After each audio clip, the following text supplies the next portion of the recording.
આપનો હાર્દિક સ્વાગત છે। હું છું હેમલતા ત્રિવેદી। આપ જોઈ રહ્યા છો સ્ટાર ઇન્ડિયા ટીવી ન્યૂઝ। સત્યની વાતે સત્યની સાથે। જાલોદ તાલુકાના થેરકા સ્થિત પંચકૃષ્ણ મંદિર પાસેના પ્રાચીન વડના વૃક્ષ પર લગાવાયેલી તકતીઓ ચર્ચાનું કેન્દ્ર। શ્રદ્ધા, પરંપરા કે અંધશ્રદ્ધા? પ્રાચીન વૃક્ષોના સંરક્ષણને લઈને પણ ઉઠ્યા પ્રશ્નો।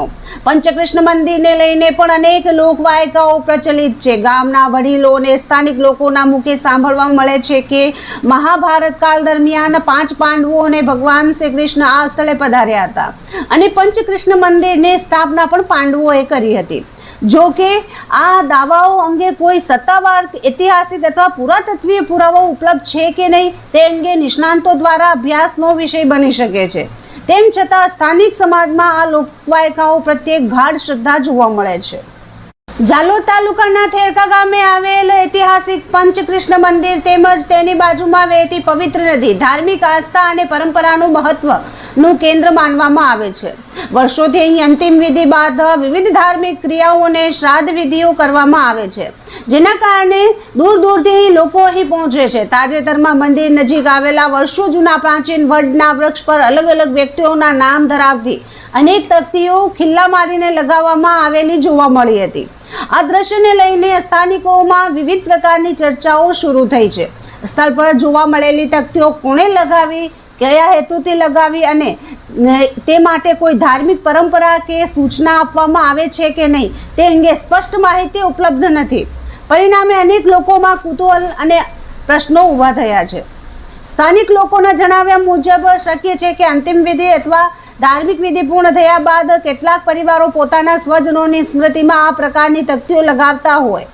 જો કે આ માત્ર એક અનુમાન છે અને તેની સત્તાવાર પુષ્ટિ ઉપલબ્ધ નથી। બીજી તરફ પર્યાવરણ પ્રેમીઓનું માનવું છે કે પ્રાચીન વડના વૃક્ષમાં વારંવાર ખિલ્લા ટોકવાથી વૃક્ષના થડને નુકસાન પહોંચી શકે છે।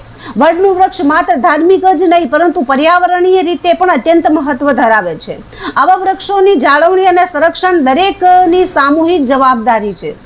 આ સમગ્ર મુદ્દો આજના સમયમાં એક મહત્વપૂર્ણ ચર્ચા ઊભી કરે છે કે આવી પ્રથાઓને શ્રદ્ધા તરીકે જોવી કે અંધશ્રદ્ધા તરીકે। ધાર્મિક ભાવનાઓનું સન્માન કરવું જરૂરી છે, પરંતુ જો કોઈ પરંપરા કુદરતને નુકસાન પહોંચાડતી હોય તો તેના વિશે સમાજમાં જાગૃતિ લાવવા પણ એટલી જ જરૂરી છે।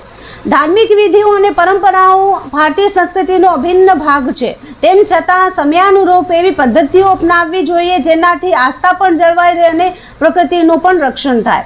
જો સ્મૃતિ ચિહ્ન સ્થાપિત કરવાનું હોય તો તેના માટે અલગ સ્ટેન્ડ, સ્મૃતિ દિવાલ અથવા અન્ય યોગ્ય વ્યવસ્થા ઊભી કરવામાં આવે તો પ્રાચીન વૃક્ષોને નુકસાનથી બચાવી શકાય। સ્થાનિક ગ્રામ પંચાયત, મંદિર ટ્રસ્ટ, વન વિભાગ તથા સંબંધિત તંત્ર આ મુદ્દે યોગ્ય માર્ગદર્શન આપે અને જરૂર જણાય તો વૈકલ્પિક વ્યવસ્થા ઊભી કરે તેવી પણ સ્થાનિકોમાં માંગ ઉઠી રહી છે।